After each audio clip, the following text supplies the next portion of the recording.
Well, hello there, dear soul, and welcome to another episode of the Every Moment Mystic, and that is me, Amanda McFadgen.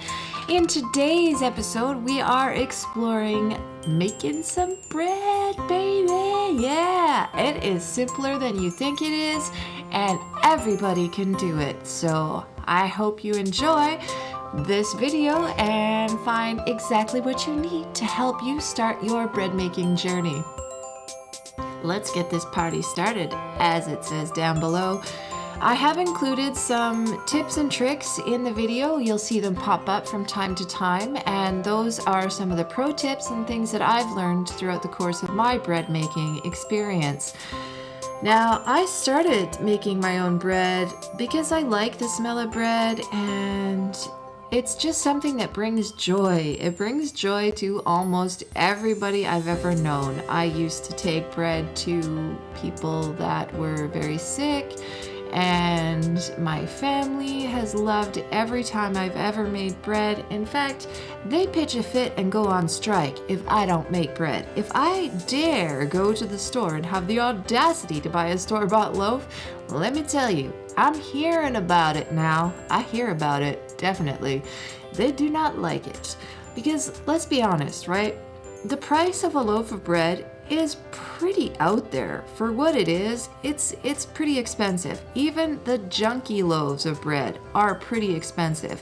When you think about what it is that's going into them and the compromise in terms of your health, if we dread, I'm not even going to say the word, but you all know that little bubbly one I'm talking about. That is absolute garbage. You look at the ingredients list and there are additives and preservatives and fillers that we as humans just do not need in our bodies. After all, I don't believe there is a vitamin nonsense that we need, although many people seem to act as though they might need that. Yes, I just said that. Anyways, even if you buy the most expensive loaves of bread, you're still getting a bunch of stuff in there that you just don't need. And making bread is so easy and it is so rewarding. It's one of those things that you can do and you can be proud of it. You know, you enjoy the process from the start to the finish, and no matter what it turns out with or like, you've got something that's pretty cool, right? Even if you make a bouncy loaf of bread that's hard like a brick, it still smells good, and it's still good right when it fresh comes out of the oven and it's hot and warm. Just don't let that one cool off, because it's a little chewy. Trust me, I know. Yes, I do. Now, I use a lot of the basic ingredients. I know I'm talking about the health benefits and all that, but this video is mostly just about making it accessible for everybody. And so I've used white flour, I've used sugar, white sugar. Instant yeast is really important to use because when you're using instant yeast, you are not having to proof the yeast. Now, a lot of people have talked about having to proof the yeast before you make the bread. When you use instant yeast, you just mix it in with your flour and you add water that's hot from your tap. And unless your water heater is set at, lava flow temperature, you're going to be good because it's going to cool down as you mix it in with the flour, and it's all going to proof as it's rising. It works like a charm. It's my favorite technique. I've tried all of them, and this is the one I use every time now because I like saving time. I do like letting my bread rise at least twice. You can let it rise just once, but you will end up with a more dense loaf.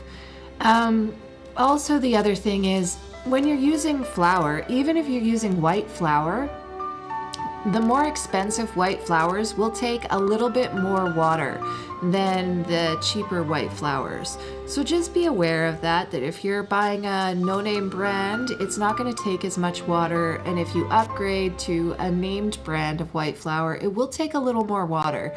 So just be aware of that on your journey of exploration and creation. And it's easy, guys. The white sugar, I use white sugar. It feeds the yeast as it's rising, and it's just something that I like to add to it. You can add whichever sweetener you would like. However, I would not recommend using honey, as when the bread is baking, the temperatures that it reaches, it does chemically alter honey so that it becomes not so good for you. Let's just say it like that. It's not as good for you. Honey is an amazing ingredient and antibacterial and healthy and great to eat, but just not for baking. The temperatures change that. Not a lot of people know that, but that is the truth. What else we got? Oh, you don't have to knead your bread forever, guys. Just knead it until it starts to become like a solid feeling thing. You can watch it in the video. You can see how long I knead the bread for. It's not really that long, and you can tell when you've reached that point. Once you let it rise, then you're kneading it again. But that first initial kneading, you don't need to do like a huge amount of it. If you're on the second rise and you don't knead it very much, what you're going to end up with is a little bit of a crumbly loaf. So it's still going to be awesome. It's still going to be delicious, but it's just going to sort of crumble because the gluten hasn't had the time to, do its gluten-y goodness thing. And what else is there? Oh, the temperatures. Starting it at 425 for the first 12 minutes allows it to get that crispy outer crust, and then dropping the temperature for the remainder of the cooking time, which is in the video, that allows it to bake all the way through to a perfect consistency and leave you with that crispy outer crust. You don't have to put ice in the oven. You don't have to do all this other stuff. There's levels, of course, with everything, but this is just the basic bread just to get you started so that you can, feed your family, feed yourself with something that is good, delicious, and amazing. Yeah.